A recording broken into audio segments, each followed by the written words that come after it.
Hi, my name is Louis Ngchong, and welcome to my channel. And what I'm gonna do today is work on this landscape rainbow watercolor painting. It has a rainbow, as you see that this is already drawn, and well, I add some hills, some palm trees around it, couple little, I guess this is what we call it, big rocks or hills, whatever you want to call them. Basically like a hill. We have the horse with the rider in the top of the horse. So before I start, I'm gonna erase all this, and when I finish erasing it, it's gonna leave like a pencil print in on the paper. Okay, so let's start.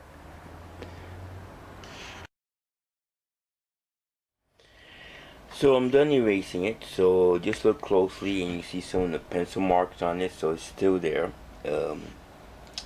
So I'm gonna start painting right now. So I'm gonna start with the sky and work on the rainbows. First, work on the background. Work my way into the foreground.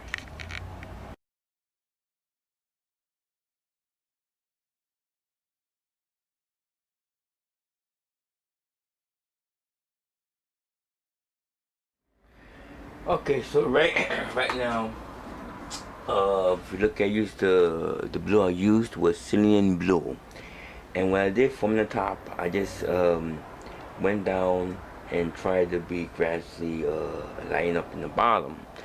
But there's so many ways to do it. I didn't add. Usually, sometimes when you do try to do it gradually, it didn't come out perfect. But sometimes I don't do. Sometimes I do.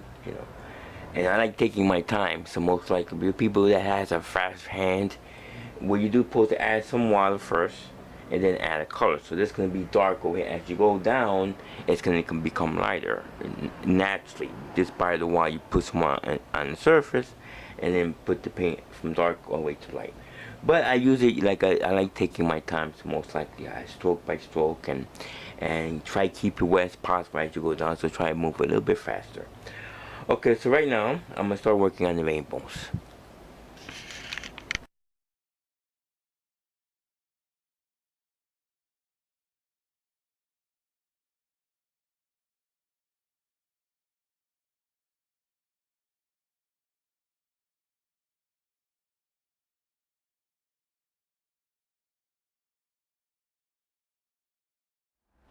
Okay, so here's the rainbow. If you was watching me, I was using ultramarine blue, and then when I get to the edges right here, I blend it out a little bit. What I do is I take a clean brush and wipe it real good, and little, it could be a little bit, the brush can be a little bit more, and get the edges, soften out the edges a little bit. And then go. That's why I did to all other colors. Every time they close to each other, I should blend it out, get that like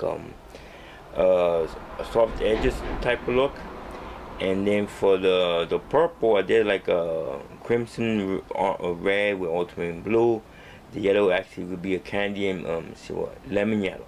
Okay, the green was mixed with for ultramarine blue and yellow. And so over here, I tried to do it again because I really wanted that look. Okay, so that's about it with the rainbow. I'm gonna start working on this part right here with this little hill with the little palm trees. Okay. So I'm gonna start right now.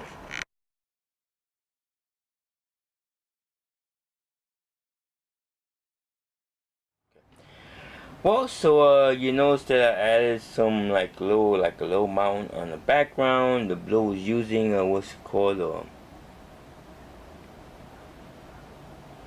the blue I was using was, it was like a Tato blue, yeah, Tato blue. And if you notice that I added no details in the mountain because really we're still in the background. So whatever's in the background, a lot of value, less details. Most likely you get the silhouette thing going here. Now I'm pointing more into the foreground with this little hill here with the trees. I'm gonna paint the trees later on. And I use Payne's Gray, a lighter version, and a dark side. So now I'm getting into more into like the foreground. So things are gonna start building up from there. Okay. So I'm gonna work on some of the trees here. And okay, that's it. Yeah, I like to also mention, so I try to do the soft edges around the rainbows, the sky. But when I got to the mountains, the edges are hard, sharp edges. See, like over here too. So now we're getting into more into the foreground now, and I think so I'm getting into more in detail.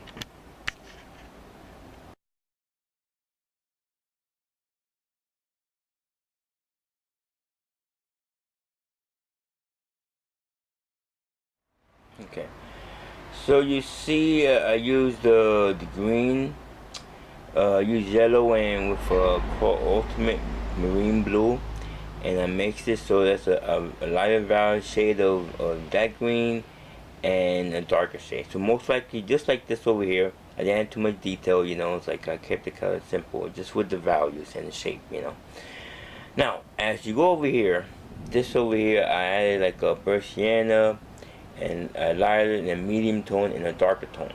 So most likely target values. Most likely I'm adding a little more detail on that now because now these trees are more into the foreground. These trees are more into the background and these are more into the foreground.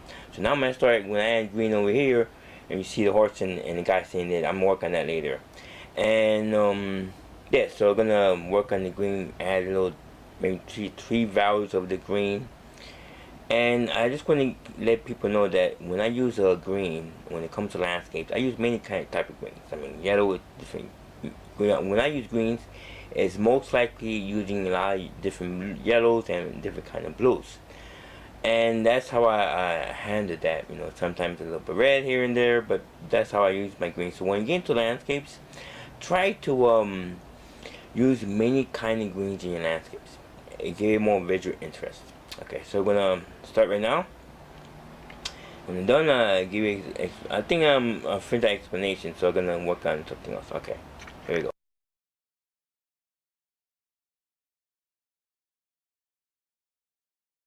Okay, so right here, I just finished painting the leaves over here. I use um, phthalo, what do you call that blue again? Turquoise blue. I use a little bit of ultramarine blue, so you notice that the two greens are two different greens compared to the tree over here. So like I said before, I do use a lot of greens to make sure many blues and yellows just to make different greens. Okay, so you notice they got a little bit light value. The second value is a bit medium, and over here is a little bit darker. So right now we toward the foreground right now. We compare these trees over here like in the background. So these trees over here, I'm gonna do same value like this one over here. So most likely this section right here gonna be a little bit darker, more detailed. You see this guy in the horse right there? Yeah, you're gonna see him painted soon.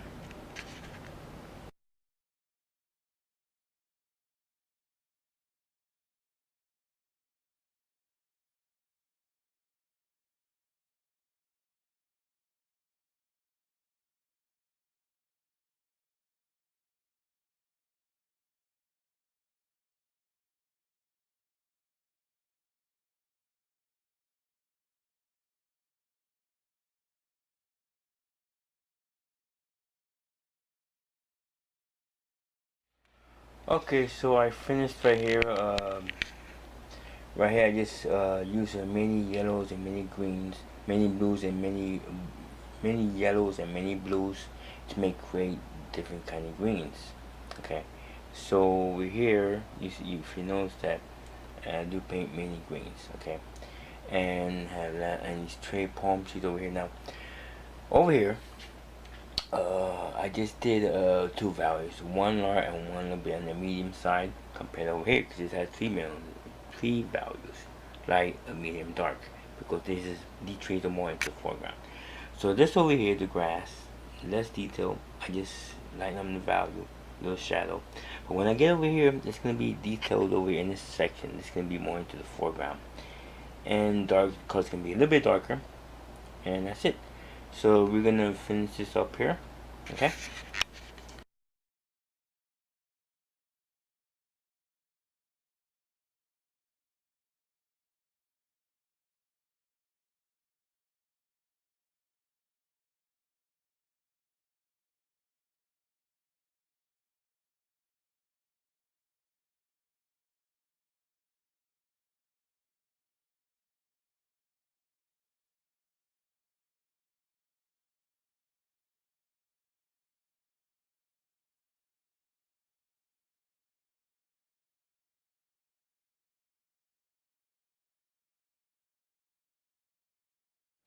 Okay, so this is the painting. So I'm gonna go maybe a little review on the painting what I did. So okay, what I did here, I actually used the blue, and what I did, I lined up on the values on the piece, on this particular piece. Okay, from here you see the mountain. I added like a little bit blue onto it, and actually I just did like a silhouette. If you see over here, the silhouette over here. This is all the way in the background. Okay, so as we go forward into more in the foreground, we have this mountain with the palm trees, and did some green. Add more blue into the green, and I lighten up also because still in the background, so everything seems to be on the cool side of things. Add more blue, this adds more cool on the green. Add more yellow, it just warms up the yellow. So of course the value is going to be there too. Now you see over here, you see the little horse. I did a little horse over here. The yellow become much darker, more detailed on this rock over here. This is more in the foreground. Now as you see, I have a hill going down here with the grass. Now as you see, I was looking at this. I was using this fan brush. When you use the fan brush, it's like this fan brush is that you have to like flick it, just flick it. You understand? Just from the tip, flick, like that. Snap it. That's how you get that effect going. Just letting you guys know off the bat. You saw me doing it anyway. So let's look further back. I'm gonna go back to see the rest of the painting, and this is the painting right here. So most likely, when you get into more in the foreground, you see this has become much lighter. This is a little bit darker. As you know, as we go to the foreground, you will see that. Okay. So this gonna be. Oh, I guess I'm done. I guess nothing else to do to this painting. This untitled, media is watercolor. The size 11 by 15 watercolor paper, cold press what I use, and the date was actually done. Louis Ngchong, of course, I put my name on it. August 29th, 2017. So this is the painting. If you have any questions, just ask a question, any comments, share with your friends who like to see paintings like this, and subscribe to my channel. So this painting is going to be available in eBay or the website. If you're interested, if not, I do have other paintings I could sell, drawings. Okay, so thanks for watching. My name is Louis Ngchong.